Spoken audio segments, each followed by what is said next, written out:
bet it's number 2. I really do. And this is an interesting twist. Trump says it wasn't him who tried to overturn the election, even though they have him on tape doing just that. It was them. Close. All caps in America hit Truth Social hard last night. Trump is highly upset about the 165 pages of incriminating evidence the judge released yesterday. They rigged the election. The election was rigged. I didn't rig it. They did. He's actually right about some of that. He didn't rig the election. He tried to rig the election.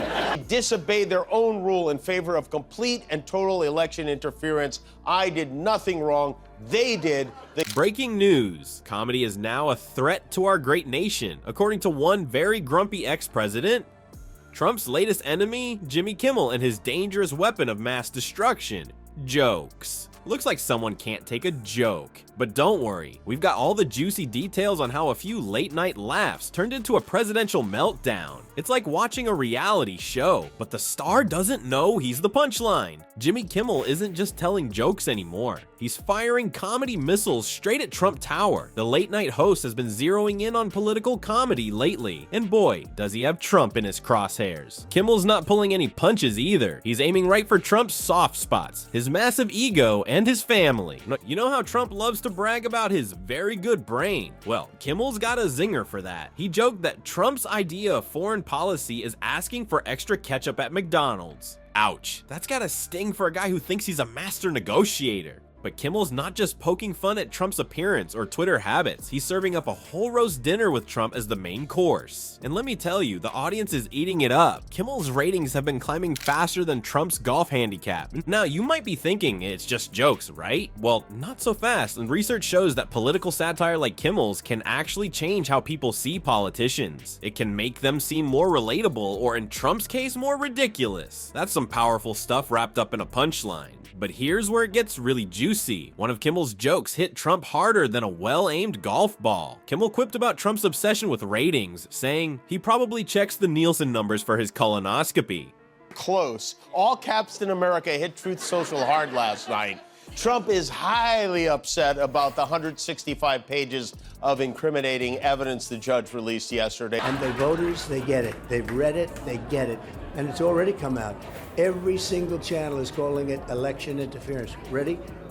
He details every step, she detailed every step of the attempt to overthrow the election because it's so close to the election, and failed to rig the election. He's a rignoramus is what he is. The teleprompter just went out.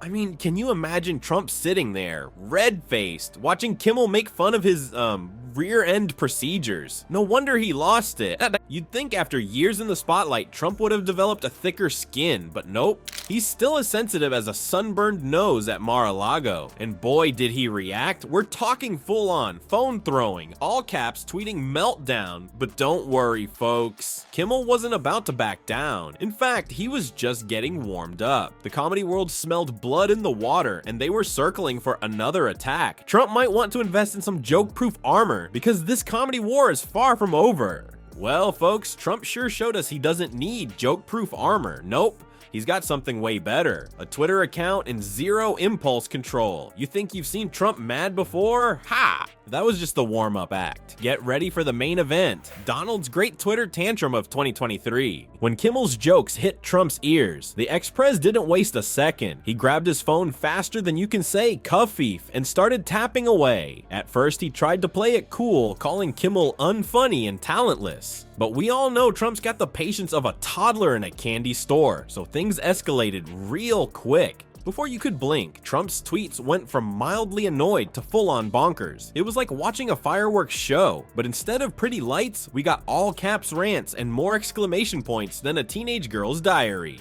For 60 days prior to an election, the Department of Injustice is supposed to do absolutely nothing that would taint or interfere with said election. I bet it's number 2, I really do. And this is an interesting twist. Trump says it wasn't him who tried to overturn the election, even though they have him on tape doing just that. It was them. Raving and ranting about the media and immigrants and windmills again. He hates windmills. He complained in front of a bunch of Teamsters about how much he hates paying overtime. He disobeyed their own rule in favor of complete and total election interference. I did nothing wrong. They did They rigged the election. the old he who smelt it dealt it defense. Trump's thumbs were working overtime, pumping out tweets faster than his hair loses its color in the rain. But here's the kicker. Trump didn't just stop at insulting Kimmel. Oh no, he decided to go big or go home. In one of his most ridiculous tweets, Trump actually wrote, "Kimmel's so-called comedy is a threat to our great nation. Time to look into FCC regulations on these fake late-night shows." Yep, you heard that right. The man who used to run the country thinks late-night comedy is a national threat. What's next? Declaring war on knock-knock jokes. Now, you might be wondering, does all this tweeting actually do anything? Well, according to the smart folks who study this stuff, Trump's social media outbursts are like a double-edged sword. Some of his fans eat it up, like it's the last slice of pizza at a party. But for a lot of other people, it's about as appealing as finding a hair in your soup. In fact, a recent poll showed that 60% of Americans thought Kimmel came out on top in this little comedy feud. Looks like Trump's Twitter fingers might be shooting himself in the foot, or maybe in the ego, which for Trump is probably way more painful.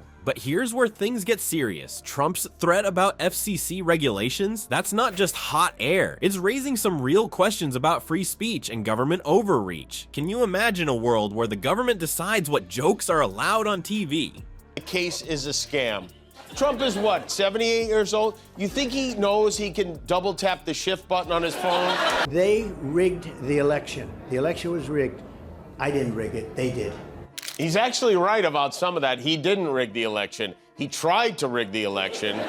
They rigged the election. I didn't rig the election. They rigged the election. What they do is they rig the election and then they go around getting people and persecuting people and prosecuting people that did nothing wrong. He went on about crowd size and how Biden is to blame for his crowds not being big. And then his teleprompter went out. Talk about a comedy killer. The comedy world isn't about to roll over and play dead, though. Nope, they're just warming up. With Trump providing more material than a lifetime supply of dad jokes, late-night hosts are sharpening their wits for the next round. Because let's face it, as long as Trump keeps tweeting, comedians will keep laughing, and so will we. Oh folks, it looks like in this battle of wits, Kimmel's jokes pack more punch than Trump's tweets. Who knew a late-night host could ruffle the feathers of the self-proclaimed very stable genius so easily? It's like watching a comedy roast where one guy brings zingers and the other brings a thesaurus full of insults a third grader would use. But here's some food for thought. When presidents can't take a joke, maybe democracy is the real punchline. I mean, if the leader of the free world is more worried about comedy shows than actual issues, we might be in trouble. It's like electing a Yelp reviewer to run the country. Don't worry though, as long as politicians keep doing dumb stuff, and boy do they love doing dumb stuff, comedians will be there to point and laugh. It's the circle of life, political edition. So grab your popcorn, folks. This comedy show is far from over.